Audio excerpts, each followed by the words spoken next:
Good morning, welcome back to the channel. It's the 1st of January. It's about 8 degrees outside, which is around 47, 48 Fahrenheit, I believe. Don't know if you can see the road just on the other side of there, completely flooded. And what's really funny is all the cars that are going past seem to think the best way of getting through it is to put your foot down, which is actually the worst thing you can do, really, but I'll leave them to it. So I think this is the first time the sun's out, probably the first time in the Christmas holiday or vacation, depending where you are in the world, that the sun's been out. First plane of the season about to go over.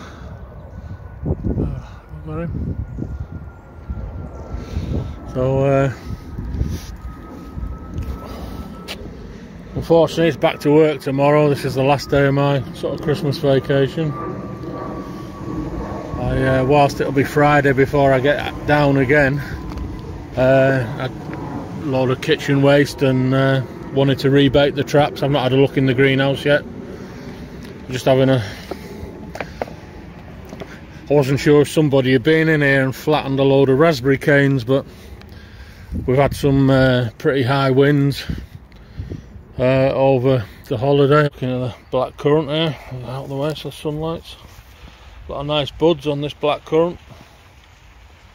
I think breaking the ground out, well, clearing a lot of stuff around it's made a difference. Same with this one, still some bits of nettle and things in there that need clearing out. This red currant still needs some heavy pruning. It looks like it might have spread underground. It looks like there's two growths of it. I think this literally, if they lean over and touch the ground, I think it's called air layering. The branches will actually root into the ground and then become a separate plant. So this is a gooseberry. I still need to do some pruning on this gooseberry. There's also a lot of raspberry canes seem to have come up in there. Now, I don't think raspberries were ever planted here. I did at one point have them growing between that pole and the corner pole. So right, I'll get that stuff in the compost. I'll have a look in the greenhouse and check the bait in the shed. I'll bring you back shortly.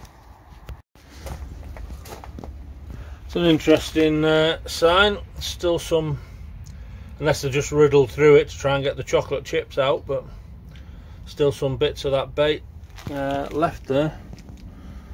So whether they're finally getting to the end of it or the end of the rats, I will put some fresh down. I actually made a new batch. This is the Mark II version. I'm going to call this extra farty.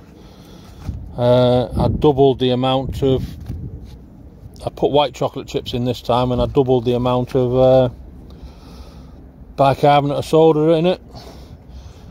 So I think the last time the quantities were a bit shy on the bicarb from the 50-50 mix, so now there's probably more than 50-50. I can smell that from here, and I put a lot less chocolate chips in, and like I say, just a few white ones in the sunlight.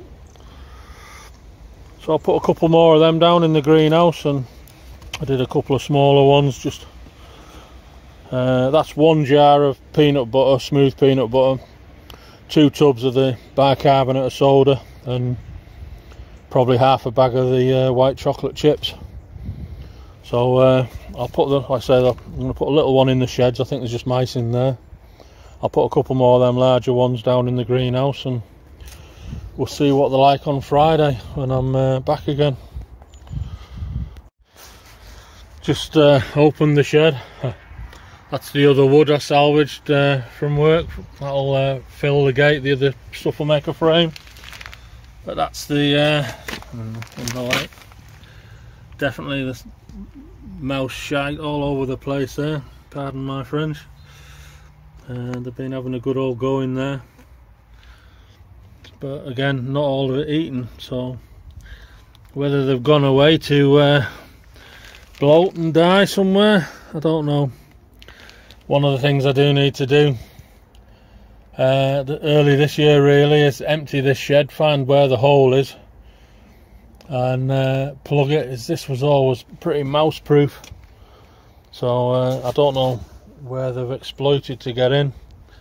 So I made this shed from scratch. They're like 2-inch thick roof joists, the walls. The roof is insulated kingspan, and the floor's 1 inch thick and raised off the ground 4 inches. It's solid boards, the floor, so somewhere they've found a gap to exploit, chew the way through, and it's on solid flags as well underneath, although I know there's stuff growing around it, but it's solid flags, which anyone not knowing what a flag is, it's a concrete paving stone, the 2 foot square or 2 foot by 3 foot, about 1.5 inches thick. They're just like concrete slabs that you lay down to form a footpath. I know in America what we call the tarmac, the asphalt, you guys call the pavement, and to us the pavement is the bit at the side that you walk along, which I guess you guys call the sidewalk. So it gets a bit confusing at times, but anyway, I've got a little tub of bait, put a fresh one down. I meant to bring some latex gloves with me, which I forgot, but I'll put this one just down on the floor, so I'll stop them from climbing so much. It's all my veg peelings from over Christmas, and some coffee grounds in there as well. Just, I don't know if people do it, but even like when you get to the hard stalk core of, you know, your cabbages, cauliflowers, broccoli, anything like that, just chop it up into smaller pieces and chuck it in your compost. You make it into smaller chunks, it'll break down a lot faster, and the worms and stuff can get to it a lot quicker. So don't know if that was cauliflower or broccoli stalk. It's always worth breaking it down. The smaller the bits, the faster they'll break down if they're thick stuff. That's quite tough, that. Oop, hand was wandering, yeah. Quite tough, but it's worth breaking it down into smaller pieces. Stick a bit more of the brown cardboardy stuff on. Some glistening bits on there, which is probably plastic tape, so although it won't break down, when the compost is ready to be used, that stuff will probably riddle out. You'll certainly see it as you're turning it over, and so pull any bits of plastic back out later if you can't get them off to start with. So that'll do for that. It's getting quite full again. So we'll see how if we have any more frost, that'll slow it down. If it stays like this, it'll keep cooking, for want of a better description.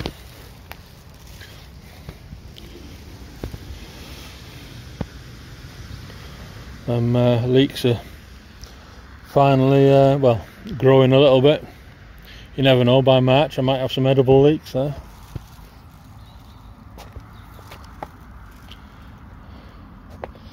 It's just absolutely flooded. It's sun's warm on your face, but it's still pretty cold. I might try and drag a sheet in there. I'll have a think about what I'm doing, and I'll bring you back before I go. I've taken the bit of a partition down that was along there. It was like 4 pieces of angle with this barrier netting.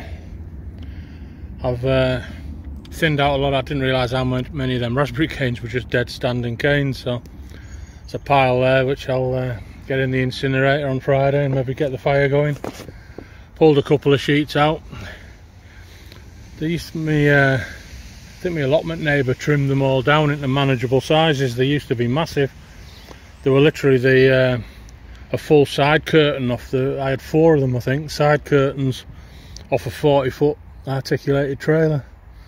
They're brilliant for excluding the light, and if I lifted this one up, the ground would just be black underneath. Might try do a bit of planting under here this year. This bit of a collapsing structure there, which I'll have to try and deal with, that was a composting area for many years. That was all exterior ply, but even exterior ply rots in the end. There was three sort of divisions, so that's probably one there, two, and the third one on the end, which most of that's already fallen away and collapsed.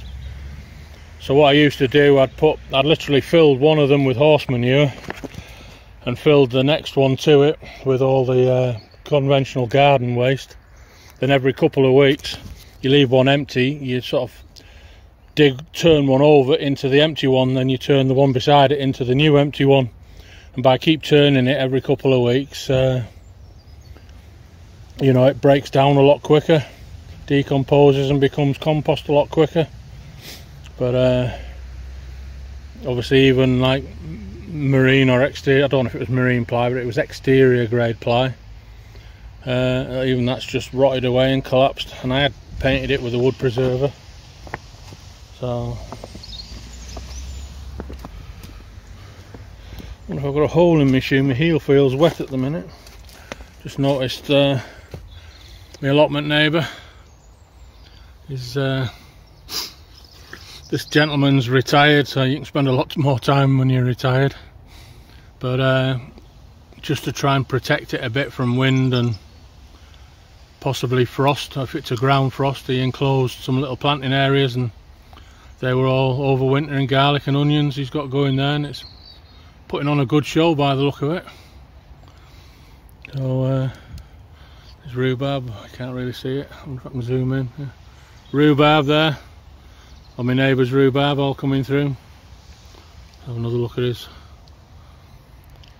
I don't know if he was putting fleece over when it was frosty or anything, but oh.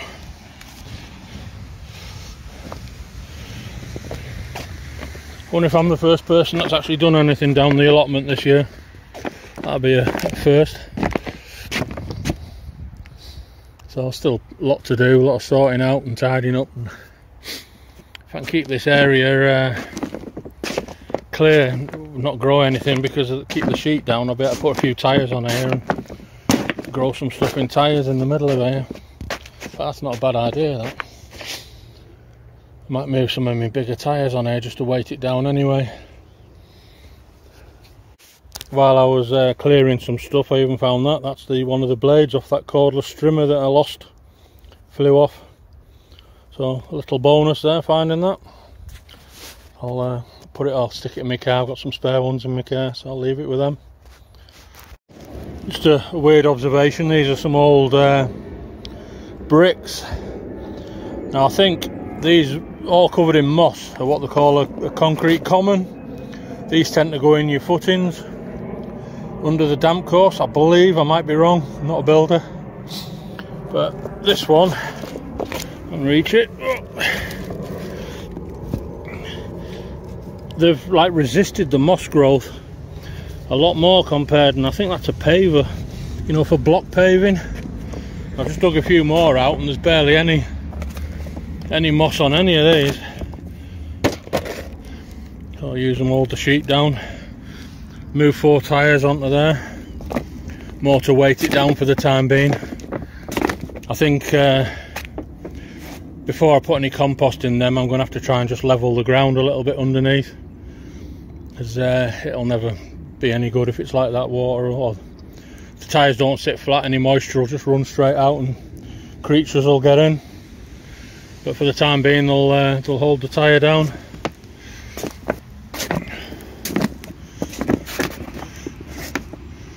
So I'll hold that down for the time being. I'll adjust it, and I'll probably put a snip in one of them so it wraps around the bush, and so the plastic sheets overlap. I don't think the ones over there are fully deployed. I think they're still partly folded up. So I'll scrape all the growth off the tops, and I've still got a couple of bits of sheet there, 2 or 3 pieces. and I lent my neighbour a couple as well. Although I don't know if he actually needs them, he's so active digging it all over and weeding it. He's gone to the lengths of literally in blocks digging it like 4 foot deep, big holes to weed out every bit of mare's tail and things he can find. And spent a couple of summers doing that, but within a couple of days there's bits of mare's tail coming back through you. You never ever get all of it. So yeah, once it starts growing again a bit, I'll finish pruning in there, and I'll try and get some of the red sheets right around. So I might even have room for another tyre in the middle there. Be quite good, grow 4 lots of stuff in the middle here. And if these are all pruned, they won't steal too much light, and the raspberries are obviously a lot thinner now. I think that'll do me for today. I want to still try and do a couple of bits at home, check on the elephant garlic and stuff at home and outside in the greenhouse. So if I didn't say it before, Happy New Year. Those of you that grow stuff as well, and so hope we all have a fantastic new season this year. And I'll catch you all again later. Cheers now. This is the road outside the allotment. What people don't realise, especially with diesel engines, but any engine really, air intake can be down the back of the engine where it can draw warm air. So you plough through this at speed, the water comes up all around the inside of your engine bay, and it's critical on with a diesel engine. If you suck any water into the engine, it increases the compression that much that it just blows the engine.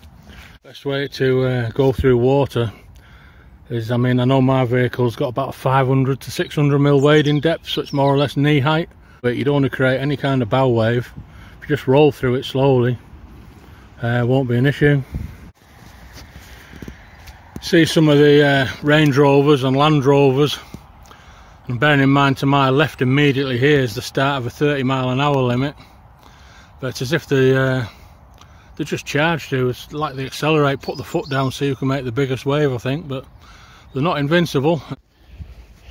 Good afternoon, Friday afternoon, end of the first week back in the new year, and it's dragged like hell this week, and we've only been in 4 days. So back at the allotment, it's actually just starting to rain. I drove through a big shower as I came here, and it's heading this way. I think the skies are pretty grey. A lot of standing water, and ground's still saturated, still all flooded outside the allotment. I might insert a bit of dashcam footage afterwards of the water.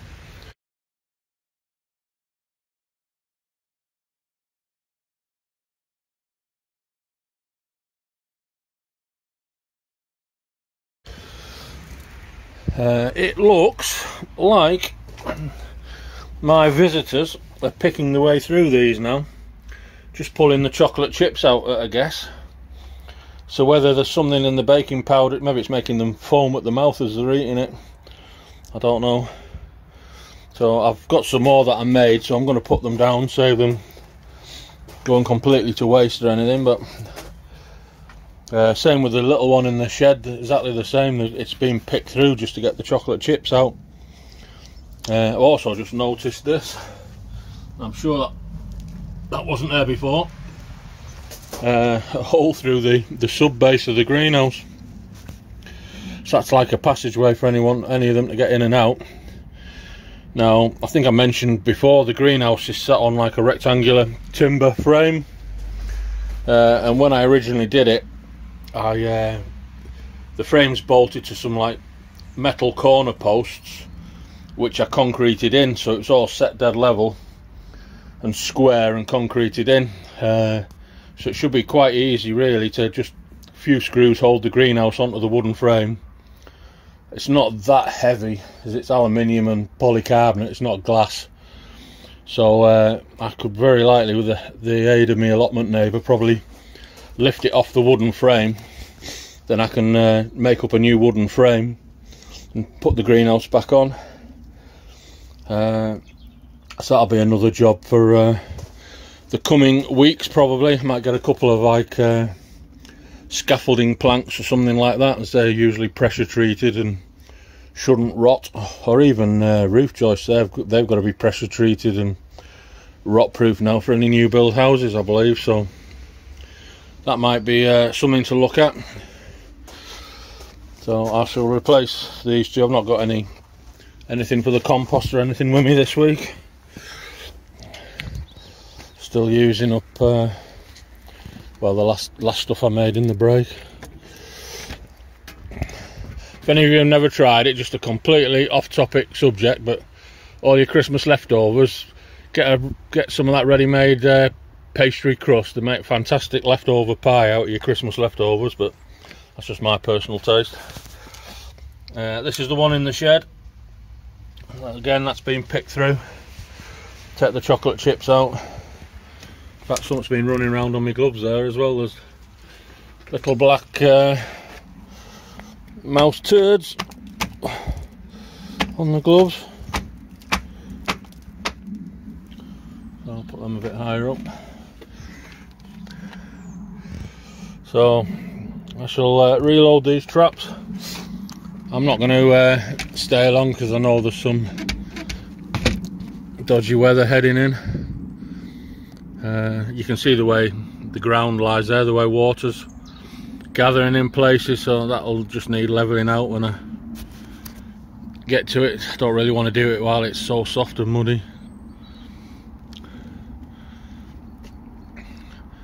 But it's taking that weird little barrier out, so it's just totally rearranged the way the place looks. So I shall reload my traps and possibly bring you back before I go.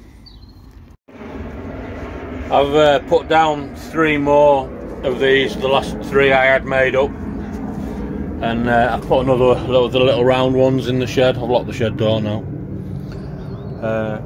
so I'll see what they do with these. They'll probably do the same thing, in all honesty. I did manage to get some cake mix in the end, possibly reduced to clear at the end of the Christmas break there. It's in my little local supermarket. It's not a regular thing, I think they just got it in for Christmas, but it's described as an indulgent chocolate and orange, or Belgian chocolate and orange cake mix. Couple of boxes, so might feed one the rats and have a go at making the other ones. I quite like the sound of that for eating. Be a shame to just feed it all to rats. We'll see how we go, but I think I will get going while there's a little bit of a break in between the showers. I think the main body of showers has moved further south in the UK, or east and south. From where I am, they've experienced a lot of heavy flooding the last couple of days. So it is. I'm not sure if the weekend's forecast more rain around here, but it has been pretty wet all week. There's still quite a bit of dead stuff in there that needs raking out. But I shall get onto that when the weather improves a little bit. Moles seem to be very active at the minute. It's been a couple of mole hills there.